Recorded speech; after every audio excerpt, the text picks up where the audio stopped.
Lingkaran kebiasaan. Gambar 6. 4 tahap dalam kebiasaan paling bijak dijelaskan menggunakan lingkaran umpan balik. 4 tahap itu membentuk lingkaran tak berujung yang bergerak setiap saat selama hidup. Lingkaran kebiasaan ini terus merambah lingkungan, meramaikan apa yang akan terjadi berikutnya, mencoba tanggapan-tanggapan berbeda, dan belajar dari hasil-hasilnya. Untuk ringkasannya, petunjuk memicu gairah yang memotivasi tanggapan, yang mengantar ke ganjaran, yang memuaskan gairah, dan akhirnya terkait lagi dengan petunjuk. Bersama-sama, keempat langkah ini membentuk lingkaran umpan balik neurologis: petunjuk, gairah, tanggapan, ganjaran, petunjuk, gairah, tanggapan, ganjaran, yang akhirnya memungkinkan Anda menciptakan kebiasaan yang otomatis. Siklus ini dikenal dengan lingkaran kebiasaan. Proses 4 langkah ini bukan sesuatu yang terjadi sesekali, melainkan lingkaran umpan balik tak berujung yang terus berjalan dan aktif setiap saat dalam hidup,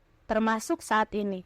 Otak terus memantau lingkungan sekitar, meramalkan apa yang akan terjadi kemudian, mencoba membuat tanggapan-tanggapan berbeda, dan belajar dari hasil. Seluruh proses selesai dalam persekian detik. Dan ketika menggunakannya berulang-ulang tanpa menyadari semua yang telah dikemas dalam kegiatan terdahulu, kita bisa membagi 4 tahap ini menjadi 2 fase: fase masalah dan fase solusi. Fase masalah terdiri atas petunjuk dan gairah, dan ini terjadi ketika Anda sadar ada sesuatu yang perlu berubah. Fase solusi terdiri atas tanggapan dan ganjaran, yaitu ketika Anda beraksi dan meraih perubahan yang Anda dambakan. Fase masalah: 1 petunjuk, 2 gairah. Fase solusi: 3 tanggapan, 4 ganjaran. Semua perilaku digerakkan oleh gairah untuk memecahkan masalah. Terkadang masalah yang Anda lihat adalah sesuatu yang baik dan Anda ingin mendapatkannya. Terkadang masalah itu adalah rasa nyeri yang Anda alami dan Anda ingin membebaskan diri darinya. Manapun yang Anda alami, tujuan setiap kebiasaan adalah memecahkan masalah yang Anda hadapi. Dalam tabel di halaman mendatang, Anda dapat melihat beberapa contoh seperti apa kelihatannya dalam dunia nyata.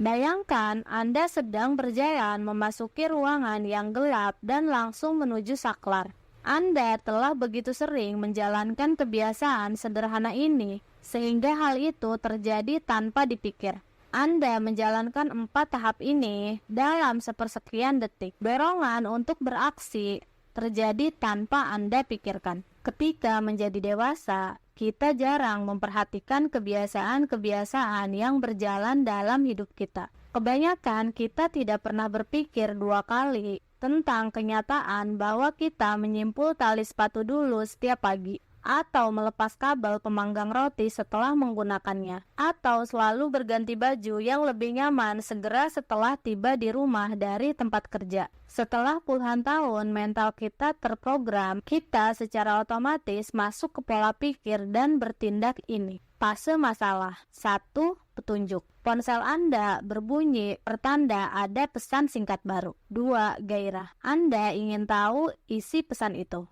Fase solusi: 3 tanggapan. Anda mengambil ponsel dan membaca pesan. 4 ganjaran. Anda puas karena telah membaca pesan, meraih ponsel menjadi terhubung dengan bunyi ponsel. Anda sedang menjawab email. Anda mulai merasa stres dan kewalahan dengan tugas Anda. Anda ingin merasa memegang kendali. Anda menggigit-gigit kuku. Anda memuaskan hasrat untuk mengurangi stres. Menggigit-gigit kuku menjadi terhubung dengan menjawab email. Anda bangun tidur. Anda ingin merasa segar. Anda minum secangkir kopi. Anda memuaskan hasrat Anda merasa segar. Minum kopi menjadi terhubung dengan bangun tidur. Anda memuaskan hasrat Anda untuk merasa segar. Minum kopi menjadi terhubung dengan bangun tidur. Fase masalah: 1 petunjuk. Anda mencium wangi donat ketika berjalan di dekat kantor. 2 gairah. Anda mulai menginginkan makan donat. Fase solusi: 3 tanggapan. Anda membeli donat dan memakannya. 4 ganjaran. Anda memuaskan hasrat Anda untuk makan donat. Membeli donat menjadi terhubung dengan berjalan di dekat kantor. Anda menemui hambatan ketika sedang mengerjakan proyek. Anda merasa kesal dan ingin melepaskan rasa frustasi. Anda mengambil ponsel dan melihat-lihat media sosial. Anda memuaskan hasrat untuk terbebas dari rasa kesal. Melihat-lihat media sosial menjadi terhubung dengan pekerjaan yang macet. Anda berjalan memasuki ruangan yang gelap. Anda ingin dapat melihat. Anda menekan saklar. Anda memuaskan hasrat untuk melihat menyalakan lampu menjadi terhubung dengan ruangan yang gelap.